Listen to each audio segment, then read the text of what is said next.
I would like to say I had it all planned out and, knew I was going to be an NBA player. I had a yearbook when I was in the 4th grade or 5th grade of me, what do you want to be when you grow up, next to your picture, and it was NBA player. I was kind of one of those kids that was overlooked a little bit. I was fine with that. I got recruited by, pretty much everybody except for the schools I wanted to go to. But I just continued to work on my game and just saw I went from undrafted to just all of a sudden, I just see myself climbing up the draft board to finally get the recognition that I always kind of wanted. It felt good, and it just kind of pushed me even more. There was pretty much 5 teams. The top 5 was who I worked out for. Milwaukee was one. Everybody knew they were taking Andrew Bogut, number 1. Number 2 was Atlanta. They needed a point guard at the time, and they ended up taking Marvin Williams. Utah was 3, and it's where I wanted to go. Looking at their roster, they had Booz and Memo and AK, Matt Harpering, Greg Ostertag. Looking at rosters, I was like, man, Utah, with me, running point, we could do some special things.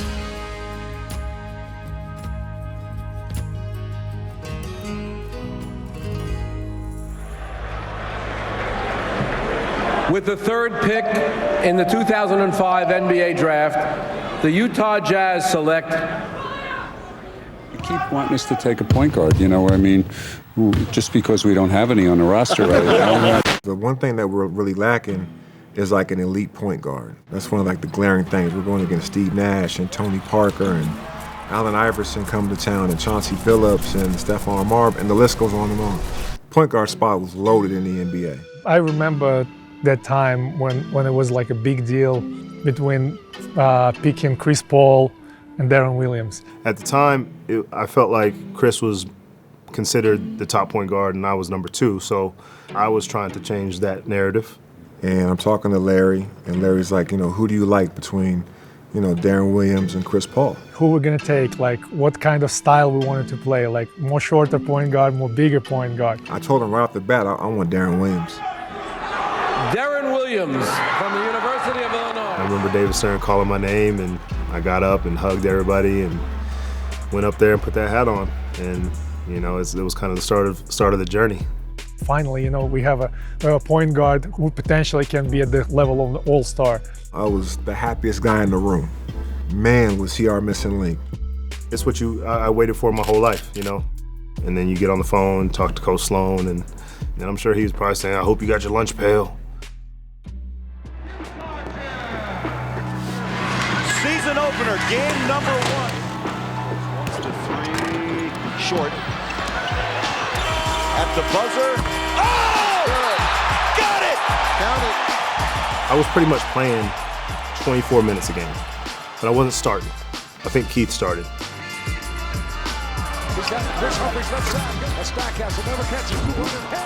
And so I was cool with that. Keith ended up getting hurt, and then he started Milt.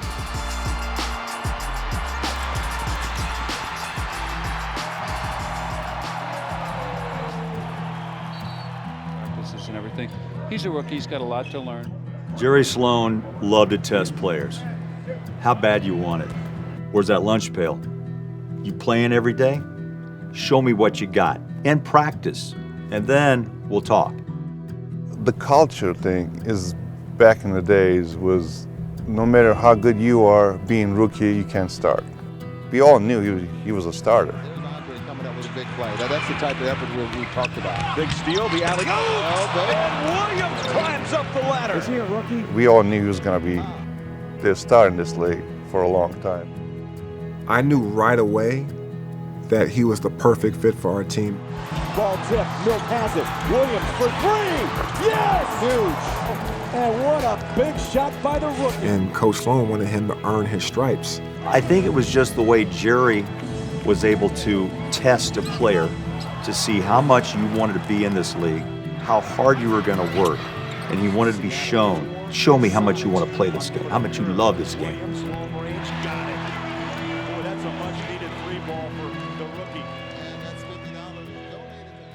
Keith was hurt and Milt was hurt. They both got hurt. And I'm like, I'm starting. He started Andre Owens at the point guard. Jerry just kind of like didn't start him. We were all shocked. I think Jerry wanted players to earn it. I think Jerry wanted players to sit and watch. And then, do you now deserve your wings to get on the floor? I think that's what Jerry was doing to D. Will. D. Will was the guard he wanted. D. Will was the bulky, muscular guy that could rebound and finish at the rim. And then when he got on the floor, we all looked and said, yep, that's the guy that they drafted. But it took time. It lasted up till All-Star break, and I kind of like got some time to reflect on what was going on. It was like, look, whatever, if he plays you 5 minutes or he plays you 55 minutes, I'm just gonna play hard. I'm gonna get back to work and grinding and every day in the gym. If he plays me at the 1, cool. If he plays me at the 2, if he plays me at the 5, I don't care. I'm just gonna play hard. He's maturing. How you say like solidness. Like he's become more solid. And Deron Williams tonight gets the starting nod. His first start since the day after Christmas. What do you think? You think he's accepting the challenge there because his confidence seems to be coming back right now. He's even getting to the... And with Deron, you know, I think when he matured a little bit, we become a force. Felton tonight around Primo, gives it right back across through the lane. Stolen away. Pass out to Palacio. Lays it off. And once he started to play, get comfortable with the basketball, with the system, and playing in the league, we started going this way. The whole era started with him. Carlos calls for it on a low block. They go straight away to the rookie. Dumps down low. Memo with the pop of the rim. Much needed by Jazz with a chance to win. Here we go. Down to 5, down to 4. Williams, the rookie. Yes! Jazz win off the shot by Deron Williams. And I think it helped me, you know, in the end, in some ways. But I also feel like it hurt us as a team in some ways, not just letting me have the ball from the start. We missed the playoffs by 1 game, and I feel like we definitely could have made that up if I would have been playing. And now, ladies and gentlemen, the starting lineup for the 2006-07 Utah Jazz. Too, like I knew that I was going to be the guy. D. Will was an elite point guard, one of the top 2 or 3 point guards in the league. I was one of the top power forwards in the league. He was a talented player and had a great combination, a great relationship with the guy, Boozer, Carlos. They were a great pick and roll combo. I think Boozer and I's chemistry formed pretty quickly. When you've got Deron Williams and Carlos Boozer, that 1-2 punch on any given game, you can beat anybody. He was the biggest hype man. He was your biggest fan. Loud. Yeah! I'm quiet as a church mouse over here. It's him. And we just was talking about this on film. What's up, man? I would get the guys riled up all game long. Like if D. Will crossed somebody over, and I'd just be like, "Come on, Willie!" You almost felt like, oh my, the second coming? That's shades of Stockton to Malone right there. I mean, there's only one Stockton and Malone, but all of a sudden, D. Will Boozer start to take the world by storm in the NBA. It was a natural kind of turning of the page of the story of the Utah Jazz. It didn't feel so bad anymore that Stockton to Malone era was over because the Williams and Boozer era was just getting ramped up. From day one, when I got drafted, I mean, that's the first questions they asked me was about John Stockton and filling his shoes, and I was just like, look, I can't fill his shoes. Them shoes is big. Even though they're probably smaller than mine, they're bigger than mine. You know what I'm saying? Like, I just had that mindset where I'm like, I'm not trying to be them, I'm trying to be me. And I think Booz was the same way, and we're us. You know, we're not gonna be them. Well, when I retired, my wife and I didn't even know where we were gonna live, whether we were gonna live in Salt Lake or move back home. We have 6 kids. They're all playing 3 sports. The last thing on my mind was helping out with anybody in the NBA. That's wasn't even a thought. So I can't remember who gave me a call, but somebody said, hey, would it be all right if we send Deron Williams up there?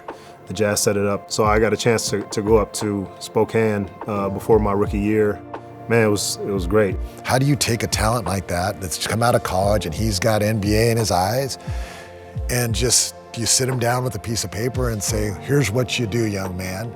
Or do you tell him how to shoot? He already knows how to shoot. He already knows how to pass. What do you do?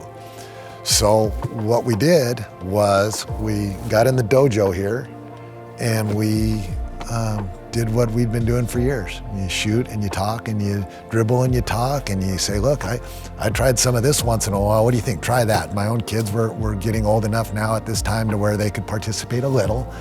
So maybe they'd set screens, or maybe, we'd have big guys from Gonzaga come set screens, other guys getting over, and we were just talking through stuff. It was really a lot of fun. I thoroughly enjoyed it. I think Deron, you'd have to ask him, but I think he got something out of it. Probably one of my biggest mistakes and regrets is that I never went back after that. I never reached back out. I should have made that a constant thing.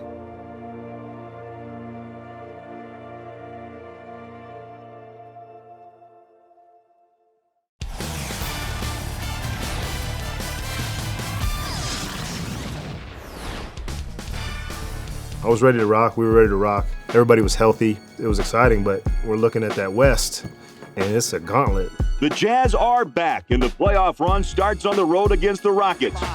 We stayed poised, we stayed focused. Salt Lake City, we're coming home! The Jazz faithful are always out. They're always great. They're always there to support us. I ran out for that first playoff game at home, and I got chills. When we came out, there was not a seat that was not filled, and they were so loud. It just made the hair on my neck stand up when I came out there. And I was like, oh, this is playoff basketball right here. We hadn't got this far since Stockton and Malone got that far. So the whole city is abuzz. We're as dialed in as you can be. The Utah Jazz are going to the Western Conference Finals. It was a fun run. I think it was a surprise run. They plowed through and then finally met Sloan and Popovich, Ginobili, Parker, Duncan. That was a hell of a series. It was a hell of a run again. And the fans thought again, could it be without Carl and John that we could be back in such a short period of time? It wasn't going to happen. San Antonio Spurs are going back to the NBA Finals. You saw Deron Williams, and what a coming out party for the young point guard. A very special young player. Of course, banged up tonight, unable to really give it 100%. But he put on a show and opened a lot of eyes. But his veteran point guard counterpart, Tony Parker, was terrific again. He's with Michelle. Deron Williams was such a huge factor for Utah in this series. We saw you hug him at the end of the game. What did you say to him? I just tell him he played great. He played unbelievable. That's what I told him, and he can keep his head up because he definitely played well against us. I want to take a moment to give some props to the Utah Jazz because Deron Williams is a young star. Carlos Boozer is a star. They've got the nucleus, the cornerstone of their franchise firmly in place. But they've got young players, all-star players, and Jerry Sloan is not going to be asked about the window being closed after this closeout. The 12 players selected for the honor of representing the United States in the 2008 Beijing Olympic Games are Carmelo Anthony, Carlos Boozer, Kobe Bryant, LeBron James, Jason Kidd, Dwayne Wade, and Deron Williams. Honestly, the Olympics that's another surreal moment. Being around so much greatness. Not only the players I'm playing with, but we got the best everything. The best training staffs, the best coaching staffs, playing for Coach K. I feel like it meant a lot for us. It meant a lot for the state of Utah, having two guys represent their team again, after Stockton and Malone had already done it before. And so, for me personally, I know it meant a lot for Booz as well to be a part of that Redeem team. Well, when you talk about the Redeem team, just understanding, losing wasn't something that Team USA was accustomed to. And to be a part of that, to be able to play with another great point guard from the Jazz and Deron and Booz, and to be able to have guys like that that were all about winning. Deron, as being the older statesman, and for him being the younger point guard, was just incredible of having him and CP out there. Those practices were some of the best practices I've ever been a part of, you know, the most intense, most competitive practices I've ever been a part of, because you have 12 of the most competitive guys in the world. The best guys in the world are usually the most competitive, you know. Not only are they talented, but they're competitive, they work hard, and so we had all that on one team. Guys like Kobe and Bron and their work ethic, because I always thought I worked hard, and then I was around them, especially Kobe. You know, he's already worked out before we're even up. And yeah, I think it allowed me to take some things back, and you know, I was definitely excited to get back that next season with Booz and get it going again. You know, with coming off that win. And so that's what me and D-Will were talking about the whole time. Like, you know, how can we take this experience and make it better for our team back in Utah? It was just great to be around greatness at that position. And then again, Utah to have another great point guard in Deron Williams. I think they knew how to draft great point guards. 1:38, 5 seconds to play. Boozer, Matthews, Miles, Williams, and Okur return for Jerry Sloan. Cephalosha guards Williams. Green on Boozer. Deron Williams stops, pops straight away. Oh! Can you believe it? Deron Williams! Deron Williams! Will have its chance to win it.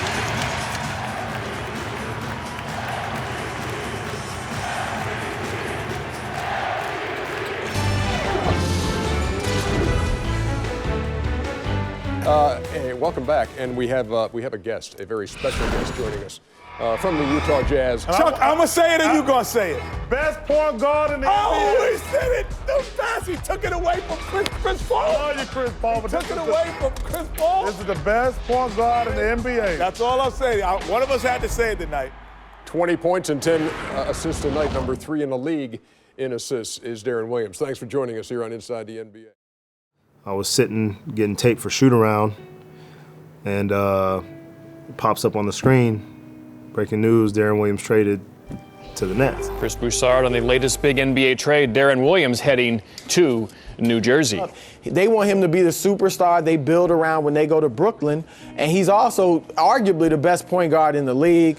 Utah made this move. So I called my agent, and he didn't know nothing. And he was like, let me call you back. So he called Kevin O'Connor, the GM, and sure enough, I was traded.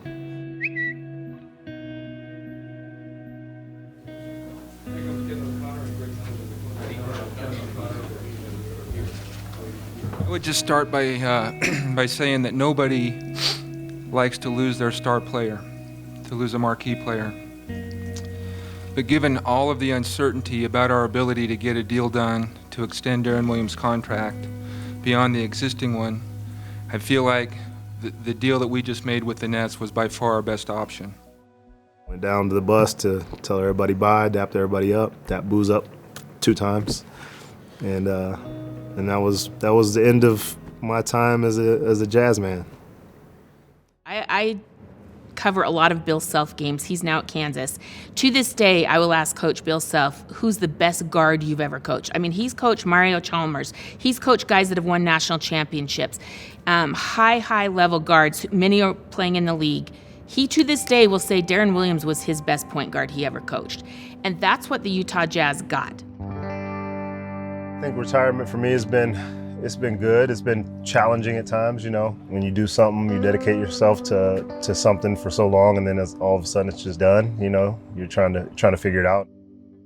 How's life after basketball? It's good. You know, it's good, yeah. And you have kids, right? I have 4 kids, yeah. Are they all good? Yeah. All great. Have you adjusted pretty well after basketball? Yeah, you know. It's still an adjustment. Every day is an adjustment. You know what? Everybody gets to reinvent themselves in Yeah, life. yeah. You know? Yeah, I mean, I got stuff I'm doing, but it's not basketball, you know. It's not It's not the same as playing in front of you guys. Yeah, I know. You know? That's okay. So I can't do my old job either, but that's okay. you know, I've called Utah my home off and on for the last 18 years. I feel like my best years were here. And they're the most welcoming back, you know, that I feel like they've done the most with alumni, and they've reached out to me, and there's a reason I still live here. A lot of it's the connections that I made when I was here. I had some of my best friends are from Utah.